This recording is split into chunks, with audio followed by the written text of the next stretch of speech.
Here we have John Lennon. It's mostly vegan cosmetics store, very much focused on sustainability, and they launched this really fun product series called the Wonder Box. Yeah, and they have the how do you translate this? The awesome Wonder Box, the very awesome Wonder Box, and the very, very awesome Wonder Box. And it just grows in size.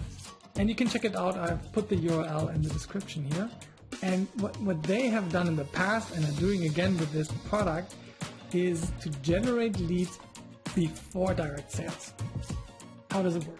So if you're wondering that this is number 4, this is a series of 15 growth marketing tactics to double your e-commerce profits. And this is number 4. Yeah. They created this landing page where they offer the 3 bundles, so you as a user feel like you have a choice. Do I want to take the small, the medium, and the big one? Of course, we want to push people towards the medium one. We have the highest incentives.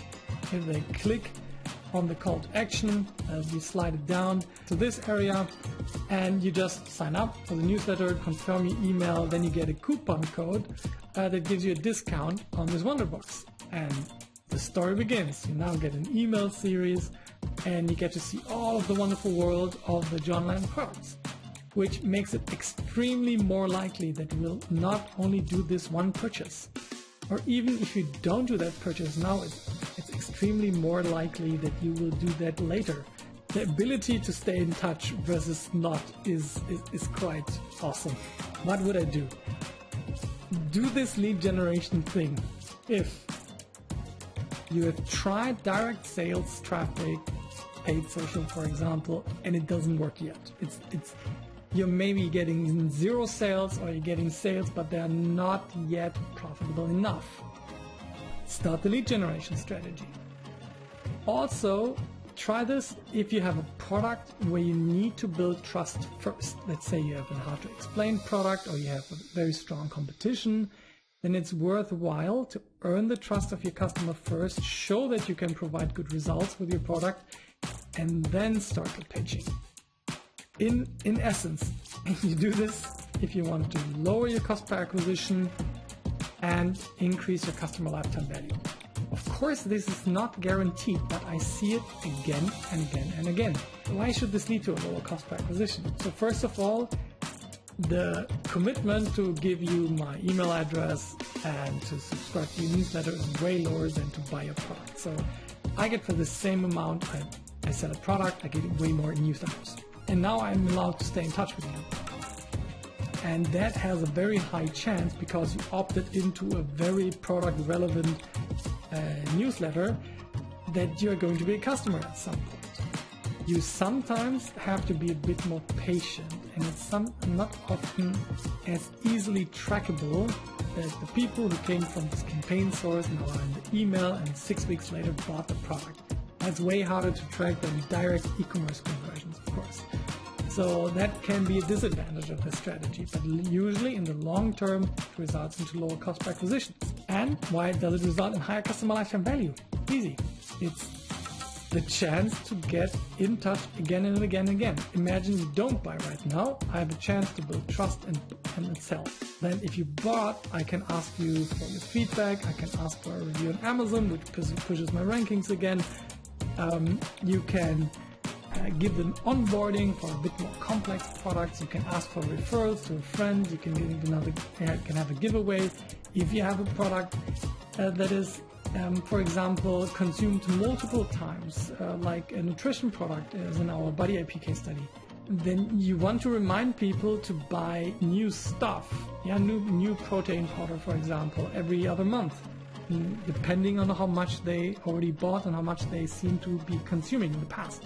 It's such a powerful strategy, and making it work is extremely worthwhile. Yeah, let me just say that. Let's take a look at the 15 different types of lead generators that you can use in your business so you can grow your list and then build that know, like, and trust factor before you ever try to work with somebody in a paid capacity. Okay, so I'm going to show you the different 15 types of lead generators that there are, and I'm going to tell you which one I think you should make. There's one that I think rules them all. And also I'm going to plot on the next slide here, I'm going to plot a graph based on the desirability and the complexity of each one of these 15 different lead generators. So let's get started. The first one is a checklist. Let's say that you are somebody that you're an agency and you want to help people with their Facebook ads. You might have a get my business Facebook ad ready checklist, right? It's all these things you need to do: build custom audience, set up your business manager, attach your page, attach your ad account, put your pixel installation on your WordPress website, etc., right? You can walk them through everything they would need to know that get them a great result, that gets them ready to be a client of yours in the future. Okay. Maybe you could do, if you're in the fitness space, a things you need to do to work out from home checklist, right? An exercise ball, a Bosu ball, comfortable shoes, hardwood flooring. I don't know what it is. That's not my niche, but you get the idea. You can make a checklist of things that people can download, print out, and just check them off as they go down the list. If you are in a travel kind of company, you could have a things to pack before you leave for a trip to Europe checklist, right? And they just print it off and download it, etc. Okay. Next thing is a cheat sheet. A cheat sheet is essentially the cliff notes of something that you know that the world might really think is complicated, but you know how to get it done easily. So maybe you've listened to all of Gary Vaynerchuk's podcasts. You could summarize that in a cheat sheet. Maybe you know everything there is to know about Facebook advertising, and you can do a Facebook pixel cheat sheet, just kind of a summary. There's all these things you could know. Here's what really matters. Maybe you've read every one of Malcolm Gladwell's books, and you could summarize that, if that's your target market, with the Malcolm Gladwell cheat sheet. It's just the basics of what he knows and teaches as it relates to your specific industry. Maybe you could do all of the top 5 fad diets of the 2000s cheat sheet, right? And just talk about keto and Atkins and all that other stuff, right? Okay. Next thing is an assessment. I really like the assessment. I have one in my business. I have a membership program called the FAM, which stands for Funnels and Ads Mastery. And the 5 areas that I help people assess are: how well do they know their target market? How well do they make them offers? How well do they package those offers via funnels? And then how well do they send traffic to those funnels? And lastly, how well do they nurture people who weren't ready to buy yet? And so you can make an assessment that says, what type of marketer are you? And they just fill out your assessment and they rate themselves basically on those 5 factors for that in that example. Does that make sense? The next one that you can do is a script. So my favorite example for this is, let's say you teach sales training.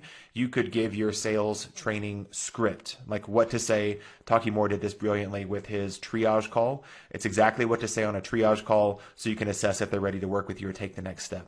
Okay. Next one's a webinar. Everybody knows what a webinar is. I think it's a video training. People have to opt in, and then they have to be available live. Let's say you're doing a webinar on Thursday at 6 p.m. People have to opt in and then get the reminders to be able to consume that webinar content. But that is a thing that I've seen people use for lead generation, and that's definitely an option. So we all know what webinars are. Next one is a template. So if you have a template, I'll just say the perfect funnel template or the perfect ads template. A friend of mine, Nicholas Kusmich, put together the perfect ads template, and it's exactly what to do in a Facebook ad. That's the exact template that he uses every time he writes a Facebook ad, and it's really a brilliant, valuable piece of content. So if you have something that people will need over and over again, a proposal template, a landing page template, I'm just thinking of online marketing niches, but whatever your niche is, those templates can be really useful.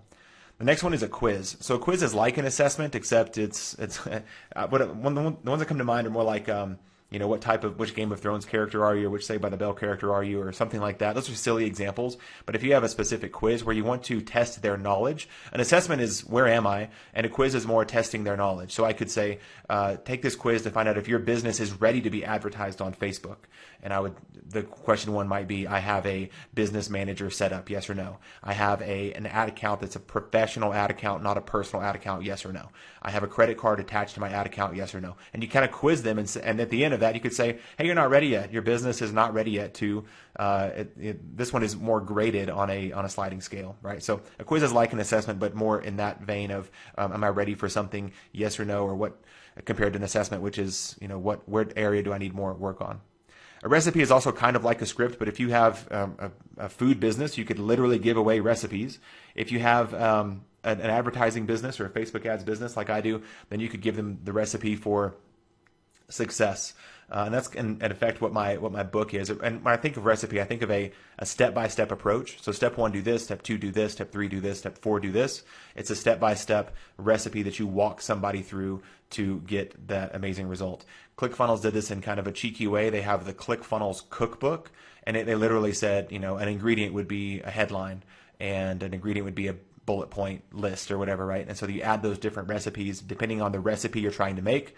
And it was kind of a funny tongue-in-cheek way of talking about recipes and cookbooks and things like that. Next up is a challenge. So I've done 5-day challenges in the past. My favorite one that I've done is called the 100 Leads Challenge. And it's a 5-day challenge to get people ready to generate leads, just like this. I love talking about lead generation, and challenges walk them through that. So challenges are typically 3 to 5 days of bite-sized content to get people a little bit of a result, this tasty morsel of what it's like to work with you and the benefit that you provide via a typically done live, a live challenge. So day 1, we're all together on day 1. Day 2, we're all together on day 2, etc. Next one's a video series. Video series is kind of like a challenge. Think Jeff Walker, product launch formula kind of vibe. I know Stu McLaren does this, and Ryan Levesque does this, and I think Amy Porterfield does this, where you opt in for a video series. And then the way these people do it, they will have a video, kind of like a challenge. It's almost like an online workshop via video. What I've typically seen done when it's done well is they're 20 to 30 minute videos, typically highly produced. But the video series, online video workshop is an interesting thing if you're really good at video.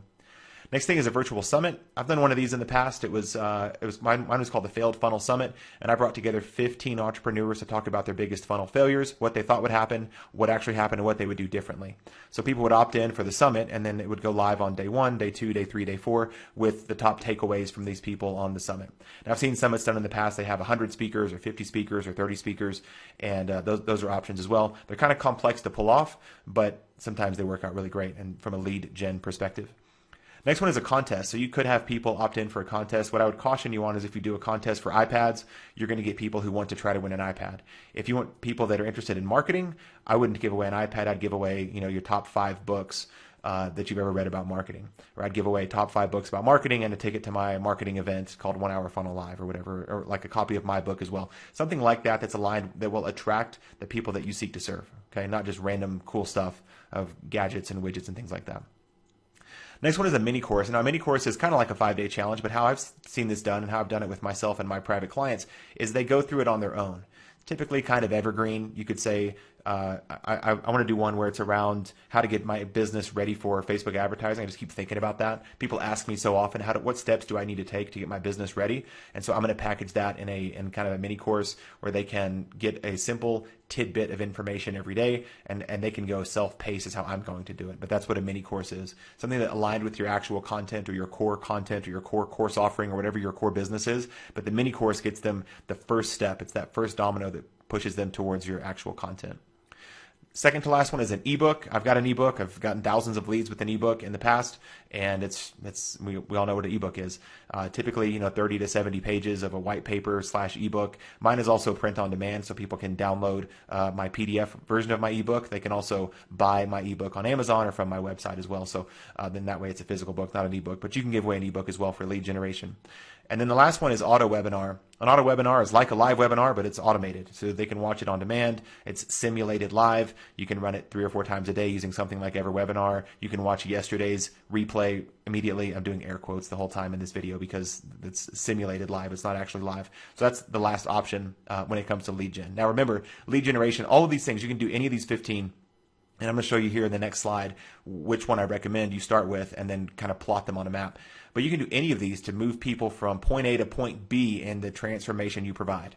Okay, so if you're trying to get them to lose 100 pounds of weight loss, that's the easiest kind of transformation I can think of. What they need to do to get from point A to point B, and it might be they need to drink more water. It might be they need to stretch in the morning when they wake up, right? That's just point A to point B. They ain't lose any weight, but they have at least bought a scale. Like that was point A to point B or whatever the case is, right? So think about that for your business. That's how you really win with lead generation, no matter which one of those 15 that you choose. So something to think about before you decide what you're going to make next in your business is, number one, what do you like to make? Are you great on video? Do you have lots of famous friends that might do a virtual summit? Do a virtual summit. Do you love to write? Then you should make an ebook. Do you love to summarize things really simply? Then you should do checklists and courses and challenges. Do you love to teach? Then maybe do, again, a course or a webinar, auto webinar, a video series, something like that. So just think about what that is in your business and what you really like to make. The second thing, I see this all the time, is what I call unconscious competence. There's a thing in your life that you think is so easy that the world finds impossible. For me, that might be Facebook pixels. In my head, I think everybody knows how to do Facebook pixels, but that's not true. A lot of businesses still struggle. They don't have it downloaded. They don't have it on their website or their funnels. They don't have any kind of custom conversion set up. And so that's something I should make content around for a lead generation perspective for my business. Okay, so think about what you get asked about a lot, what you find super simple that the rest of the world finds super complicated. A friend of mine is a nurse, and for her it might be administering an IV. She might think, well, everybody knows that. Like, no, they don't. Only nurses know that. That's not a thing that we all go around doing. I don't know that that'd be a very good lead generator. The find a vein checklist or something like that, right? I'm just kidding. Next one is all of these items, as you'll see on the next slide, is they vary based on complexity and desirability. So we don't want to make things that are super hard that nobody wants. Okay. And then the last thing to think about is with great risk comes great reward. That is a tongue twister.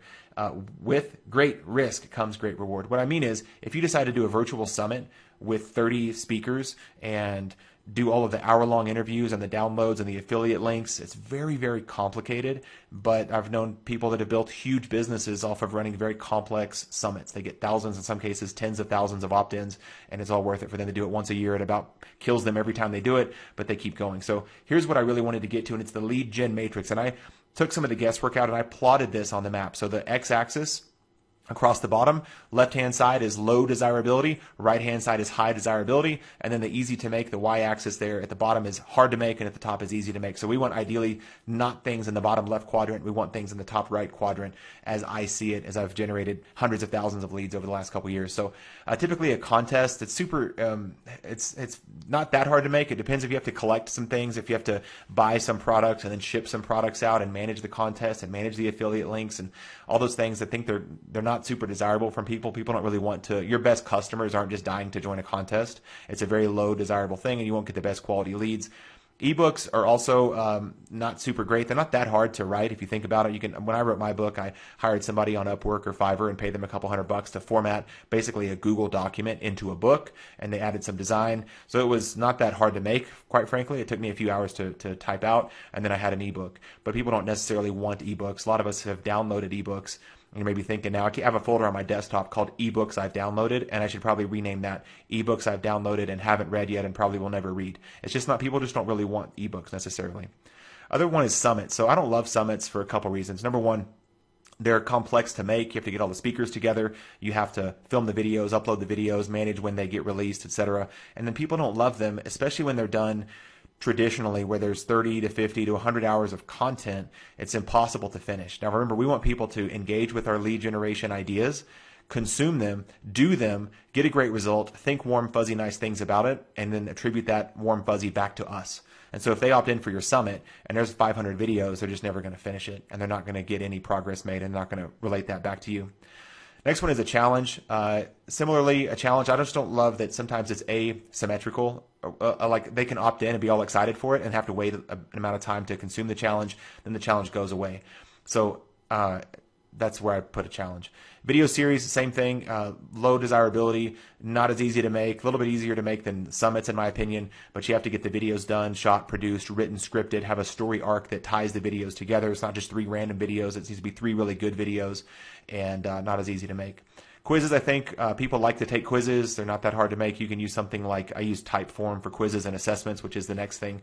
A little bit lower desirability because people don't necessarily want to be introspective and see where they're at.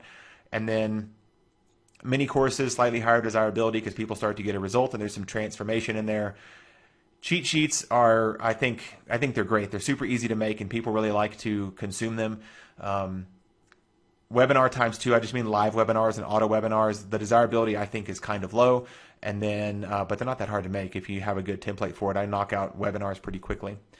Templates, scripts, recipes, and then the ultimate is checklist. That's the ultimate. Those are my top 4 things that you can ideally make in your business: a script, a template, a checklist, or a recipe. For me, I could do a thank you page video script. I could do a Facebook ad template. I could be a pixel installation checklist. I don't know what a recipe would be for my business, but those things are great. They're little pieces of information, typically 1 to 3 pages of a PDF that people can download, print off, use, and then get a great result with them before you'd ever ask them to become a customer. So if you're not sure where to start and go, these all sound great, I don't know which one, where are you going with this, what's the punchline? And the punchline is I think that you should make a checklist. Okay, so that's my take on the 15 different types of lead generators you can use in your business. Hope you enjoyed this video, and I'll see you in the next one.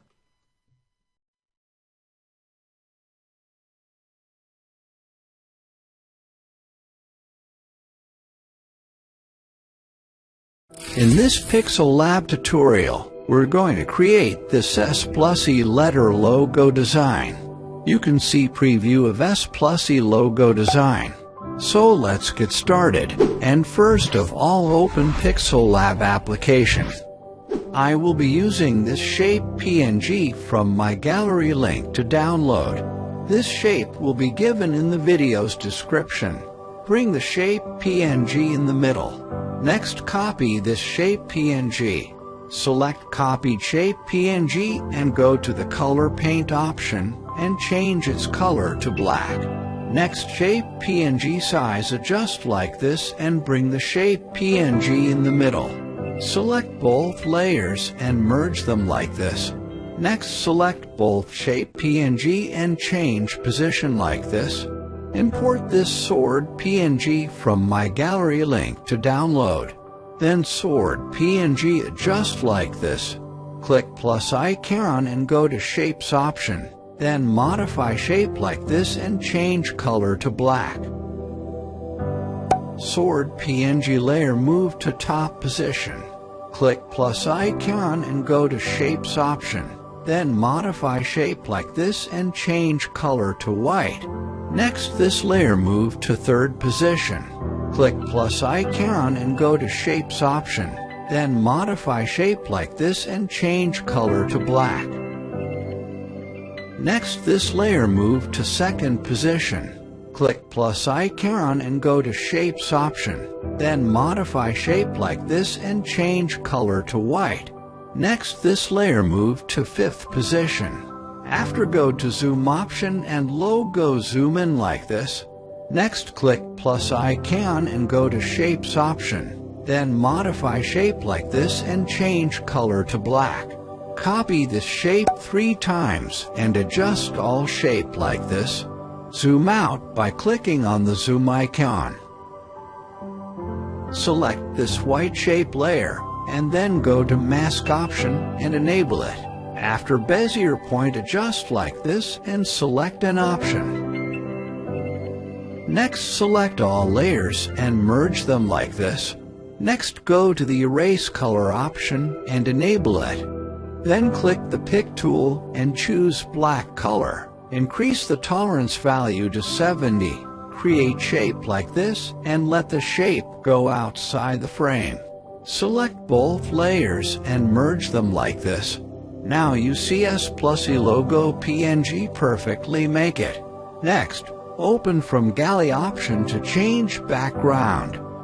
Arrange the logo PNG like this. Next, open Texture option, and here I'm going to be using this texture image. You can go ahead and download it and make sure you enable Maintain Ratio. Go to Inner Shadow and enable it. Change its color to white and reduce the blur radius to 5. Then move the offset X and Y value to 3 and 3 respectively. Next, go to 3D text option and enable it. First of all, the simulate lighting has to be turned off. Leave the default perspective option as it is and reduce the depth value to 2. Next, open shadow option and enable it. Then blur radius to 15 and move the offset Y value to 10. And you can save this image. Check my 3D logo design playlist for more creative video. Title: Unlocking Financial Freedom, Mastering YouTube Monetization. Host: Hey there, YouTube enthusiasts. Are you looking for a way to achieve financial freedom while doing something you love? Well, today we're going to show you how to harness the power of YouTube monetization to unlock your financial goals. Let's get started. Host: YouTube has transformed from a simple video sharing platform into an incredible opportunity for creators to make money. By tapping into YouTube's monetization features, you can turn your passion into a lucrative business. Host: the first step to financial freedom through YouTube is building a strong subscriber base. Your subscribers are your community, your loyal audience, and they are the ones who will help you grow your channel's reach. Host: offering valuable, entertaining, or informative content is key to gaining and retaining subscribers. Aim for quality over quantity, focusing on creating content that resonates with your target audience. Host, consistency is key. Regularly uploading new videos keeps your subscribers engaged and alerts the YouTube algorithm, boosting the visibility of your content. Host, now comes a crucial step, optimizing your videos for search. Conduct thorough keyword research to understand what people are searching for. Using those keywords in your video title, description, and tags will help improve your visibility on YouTube. Host, want to accelerate your growth? Collaborate with other YouTubers in your niche. By cross-promoting each other's channels, you can tap into each other's subscriber base and attract new audiences. Host, so, you've built your subscriber base, you're creating fantastic content, and your videos are optimized. Now, let's talk about monetization options. YouTube offers several revenue streams, including ads, channel memberships, super chat, and merchandise shelf. Host, it's important to diversify your income streams to maximize earnings. Explore sponsorships, affiliate marketing, and even your own courses or merchandise to increase your revenue potential. Host, the amazing thing about YouTube monetization is that it can generate passive income even while you sleep. Once you've built a successful channel, earning money becomes a consistent reality. Host, thanks for watching. If you found this video valuable, make sure to hit that subscribe button and turn on notifications. Join our community, so together, we can unlock the financial freedom you've been dreaming of. Until next time.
Ever wondered what it's like to own the most extravagant car in the world?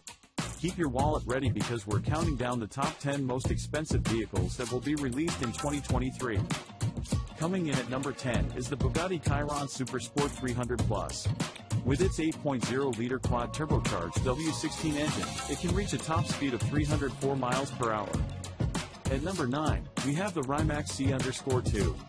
This all-electric hypercar boasts 1,914 horsepower and can reach 60 miles per hour in just 1.85 seconds. The Pagani Huayra VC Roadster comes in at number 8. With a price tag of $3.5 million, it features a 6.0-liter V12 engine and an exterior made entirely of carbon fiber. Number 7 on our list is the Lamborghini Nissan FKP37. This hybrid car combines a V12 engine with an electric motor, producing a total of 819 horsepower. The Koenigsegg Gemera takes the 6th spot with a 2.0-liter twin-turbo 3-cylinder engine and 3 electric motors, producing a total of 1,700 horsepower. At number 5 is the Mercedes-AMG Project 1.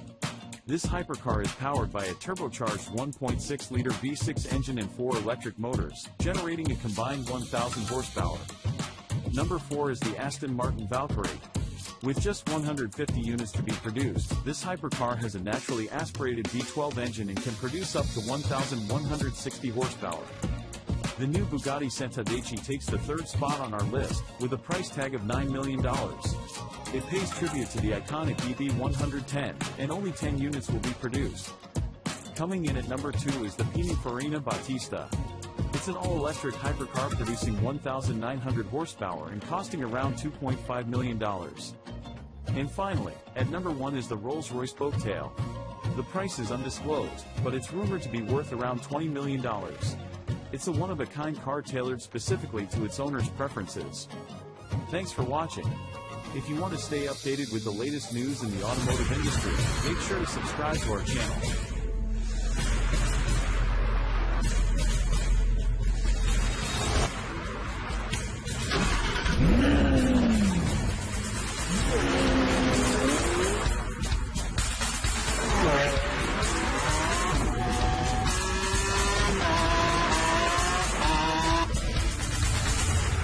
Imagine there was a way to amplify your senses.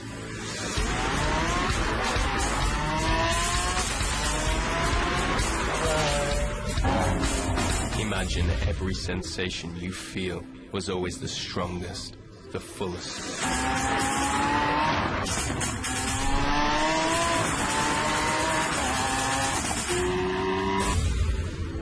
Sensations so powerful, they elevate yourself.